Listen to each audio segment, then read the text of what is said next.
in here in a couple minutes and join us, but I definitely want to get started. And and wow, Tyler is excited. He wants to go first. This is awesome. So let me just kind of recap what we've done so far. We were looking at all of these different types of stories that are all underneath the genre of folklore. So folklore includes folk tales, myths and legends, fairy tales, fables, and tall tales. And we'll briefly go over what each of these mean again at the end of class when we look at our next assignment, which is assignment number 3. But for now, we'll back up and we'll look at what you were supposed to do for today. So for today, you were able to go to this website that I gave you, and you had a ton of different choices. You could have looked up fairy tales or folk tales or fables, whatever tickled your fancy, and you were supposed to choose just one of them. Of course, this was kind of cool too. In 6th grade, I had a couple of people do, these different ethnic folk tales. That was cool. But anyway, all you needed to do was choose one of them to write a little summary and then create a visual representation using Wordle. So Tyler is excited. So let's go ahead and make Tyler the presenter. And I'm going to turn your microphone back on, Tyler, because I muted everybody, actually. So hold on, Tyler. Okay, Tyler, your microphone is on, and we should see your screen very soon. Okay.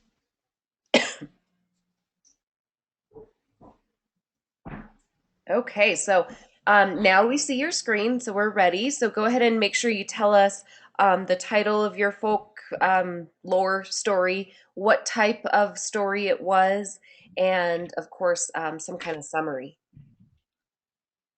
Okay. My folk tale was Ethan Allen, and it was a legend. Ooh, Ethan Allen. That sounds like a furniture company.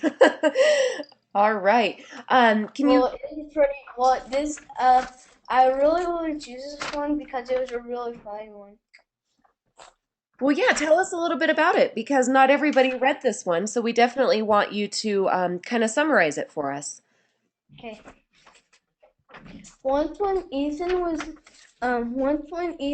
visiting his friend dentist, a woman came in with a terrible toothache, and the dentist said it had to be pulled, but she was too scared. So Ethan told the dentist to pull his tooth. When the dentist was um, done, Ethan said, "I didn't feel it at all." So the woman continued to have her tooth pulled, as Ethan stood by and suffered in silence. Ooh, wow. Okay. It did hurt. You were saying that to encourage the lady. Yeah, so this person encouraged the lady to go ahead and do what she needed to do with her own tooth, and he was brave kind of for her. So that's great. So, Tyler, you said that this was a legend. Mm-hmm. Okay, so Yeah. let's go back to, and I'm showing my screen again. So going back to what a legend is, it has some kind of hero. And so that person, Ethan Allen, was the hero in this particular story. So it explains something in the natural world or ideals of society. So this was a pretty good example of a hero. All right, sorry, I just Yeah. got some background noise. So I'm hearing myself repeating. That's kind of annoying, but all right. So, Tyler, pat yourself on the back. You did a great job. Was not a hard assignment, I hope. Okay. So, Will is going to go next. So, Will is going to have to turn on his webcam um, because he did a lot of his stuff on paper. So, I'm going to unmute Will, and he's definitely, when he's ready, he will share whatever it is that he drew or wrote, and he will share his summary. So this is my Wordle. Oh, good. Okay, can you read those words for us, just in case somebody can't see them? Yeah. LaGrange, Enterprise, Bigfoot Wallace, Comanches, Texas, Dangerous, Rattlesnakes, Crazy, Individual. Oh, very good. Okay, so now we kind of have the background knowledge about some of the important words of your story. So tell us the title of the story that you chose and what happened in the story. Bigfoot Wallace, no, Bigfoot Wallace. Should I read my summary now? Yes, please do. Yep. Bigfoot Wallace was a crazy individual. He could spin a yarn better than anyone. He was a dangerous foe to his enemies. He was also a jewel giant who was on the lookout for a good laugh. He had the time of his life in Texas with hunting and fishing and fighting Comanches and avoiding rattlesnakes. He wouldn't swap anything for Texas. All right. All right, Will. So what type of story was this? Was this a folk tale? Was this a fairy tale? Was it a I fable? think it was a folk tale. I'm Okay. not. Yeah, and I agree with you. It was a folk tale, and it just kind of explained the characteristics of the time and place in which this story was told. So, um, what was the title of it again? I forgot the title. Bigfoot Wallace. Bigfoot Wallace. Okay, so it just kind of explains, the world in which these particular people lived. And where did it take place again? Texas.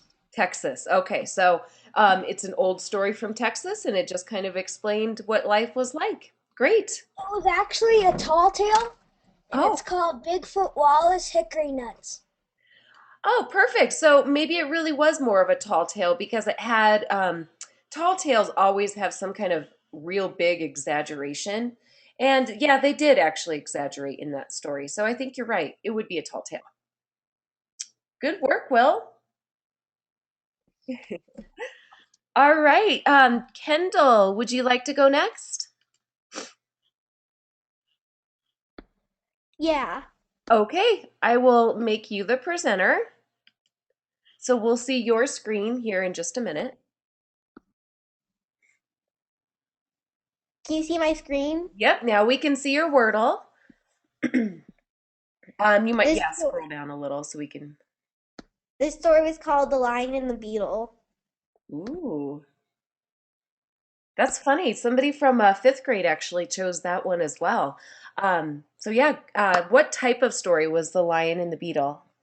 A fable. A fable. Cool. Okay, so fables, remember, always teach us a lesson. But Kendall, I'll let you go ahead and read your summary. The moral of the story is it is the high and mighty that have longer to fall. In this story, the lion goes around saying, I am a very mighty king. He is bragging to all the other animals how great he is. One day he invited everyone to come see him. On the way there, he runs into a beetle. He wanted to make sure the beetle was bowing, so he popped his head down and went right into the mud. All the other animals laughed. All right, so basically it was about this very mighty lion, and he was a king, and he had this really huge head and huge head full of fur and whatever, and he was very, very proud of himself.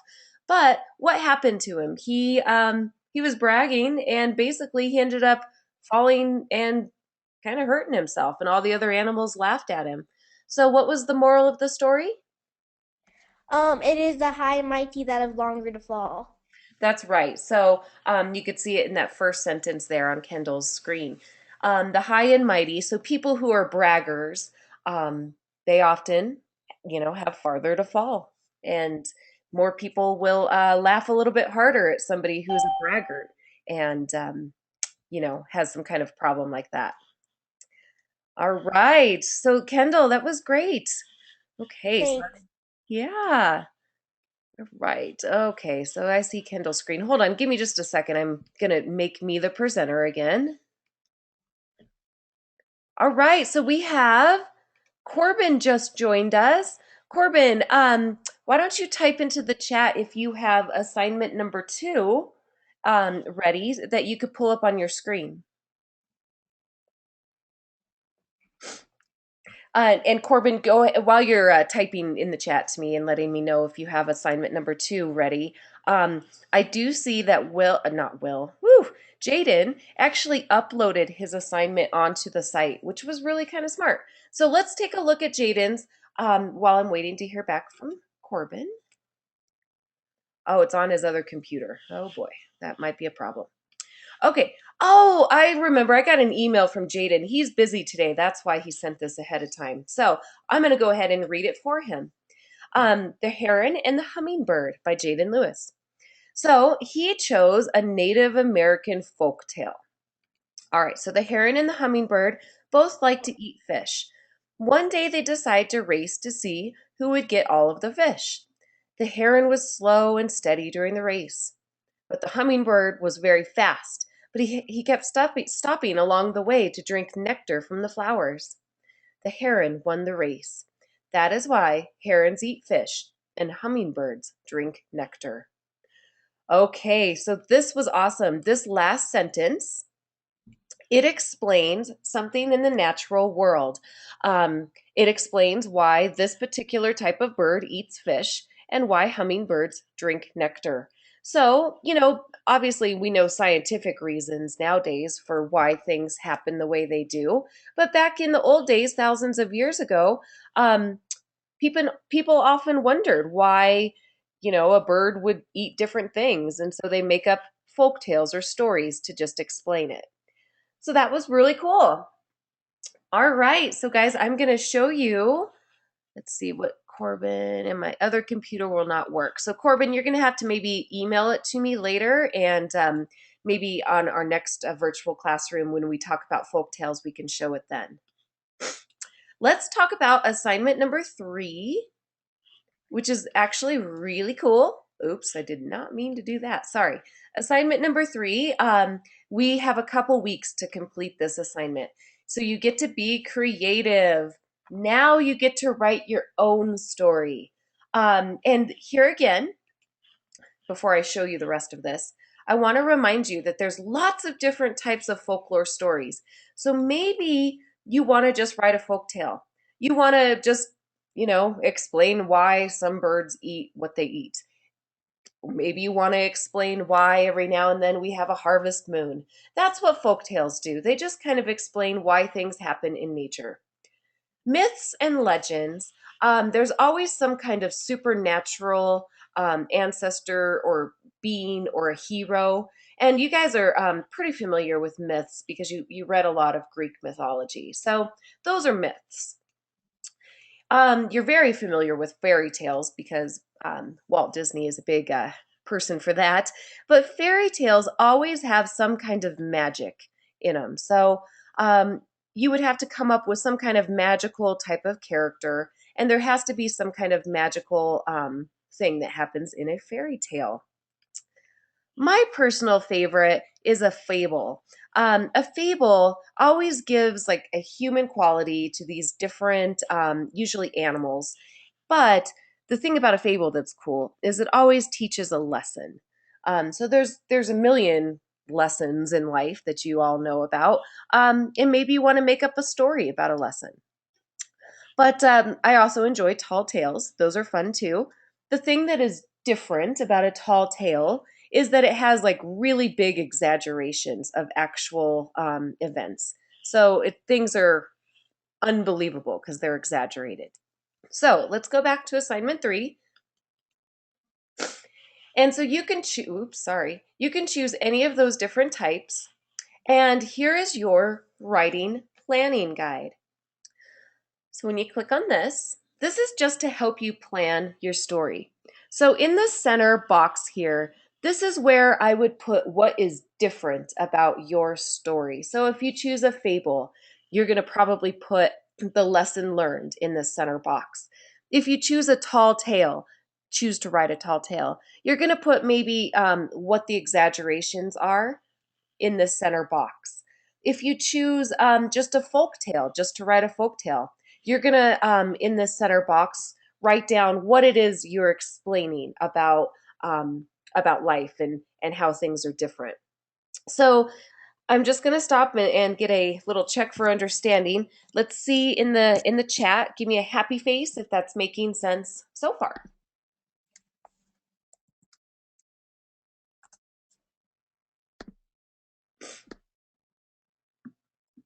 Okay. All right. So far we're making sense. So this center box is what makes your story unique. And so again, just to show you where to go to see the different types and what makes them all unique, you just go to that first page. And like I said, I didn't mention fairy tale, but maybe you would choose what kind of magic makes your story different if you chose to write a fairy tale. Okay. And the rest of this, I think you guys are pretty familiar with setting, where your story takes place, characters. Um, Remember, folklore stories, they can definitely have humans in it, but a lot of times they have animals, or both humans and animals. And then, of course, problem and solution. Every fictional story has a problem and solution, so that shouldn't be new to you. All right, back to assignment 3. So then, after you fill out your planning guide, I want you to write your folk tale or folklore story. I'm not going to tell you how long it has to be because that kind of inhibits your creativity. It's going to definitely have to be at least a paragraph long, but I would say, I mean, some of these great examples that you looked at on this site were no more than like 3 paragraphs long. It really, they don't have to be very long to be a very good story. So just kind of keep that in mind. And as you're doing it, if you need more help on the length, then just let me know and I'll kind of give you direction. The second part, you have to do some kind of visual to go with your folktale.